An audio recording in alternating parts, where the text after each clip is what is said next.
Hi everyone, today I'm going to be talking about my experience as an au pair. This is my bad au pair experience because I have been an au pair twice, and the second time I was an au pair in Germany it went much better than the first time. So today is just focusing on the negative.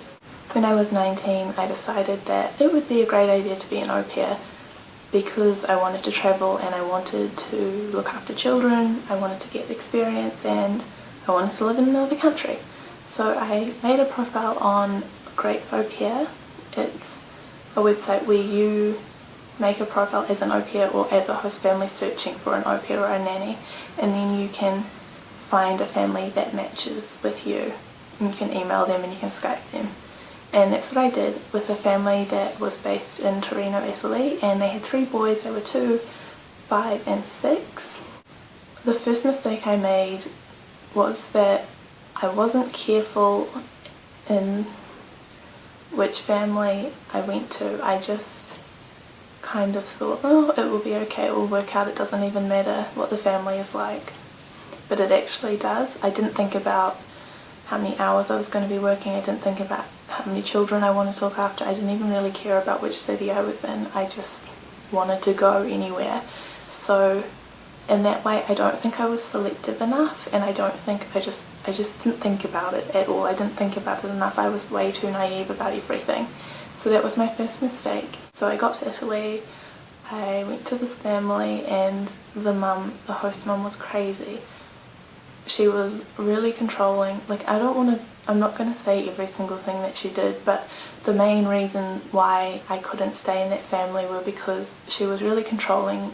She was always negative. She basically said that I didn't like children, and you know, like, I gave it a few weeks to see if she'd warm up to me, but she was just a really cold person. And she even told me that she had no friends and she found it really hard to make friends, and she just seemed so lonely. I almost felt sorry for her. Like, I just felt like she just needed someone to talk to, and it kind of felt like that's why I was there, because she always wanted me to be around her. Even in my time off, which didn't exist, she said that she made a rule that I had to be in the lounge or in the kitchen helping her. I couldn't go into my room on my time off. The only time I was allowed in my room was basically to go to sleep. And also she didn't honour the contract that we made. It said in my contract I would walk the dog 1 or 2 times a week. I was walking the dog literally 3 or 4 times a day, and for half an hour to an hour. And the first time I had to walk him was 6 AM, and I had to walk him, I was supposed to have an hour, I think it was an hour, a break around my lunchtime, but I had to walk the dog. I had to walk the dog at 10 o'clock at night, not even kidding.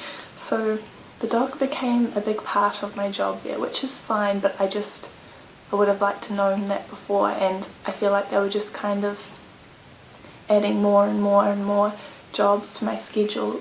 Like, Friday night, oh Ellen, you stay here and you wait for this mattress to be delivered, and things like that. It just went on and on. So that, combined with the attacking of my personality and the constant criticism and negative vibe, just was not a good place for me. And also the lack of privacy, because I'm an introvert, and that just, for me, that means that I need heaps of time to myself, and I need time, like, just to be alone. I love being alone and I need it. It's not, I want to be part of their family and I would spend time with them in my off time as well, but for me it is also important to recharge, and to do that I need to be alone sometimes, and my husband couldn't understand that. So that was a problem for me as well. And basically one day I just said, I'm sorry, but I'm not going to stay a full year, I just think it's time for me to move on. And she got really mad and kicked me out of the house that night. And so I packed my bags and I went to stay at the English church I'd been going to. I have a flat there, and I stayed there for 5 weeks, and then the whole time I was looking for another job, but it was really hard to find another job because, for one, I was much more picky with my requirements, and secondly, Torino isn't a touristy town and it's not a big town, so there weren't really well, okay, it's not a big city, it's a city I think, but it's not that big, so it's not like there's heaps of families like in Rome or somewhere.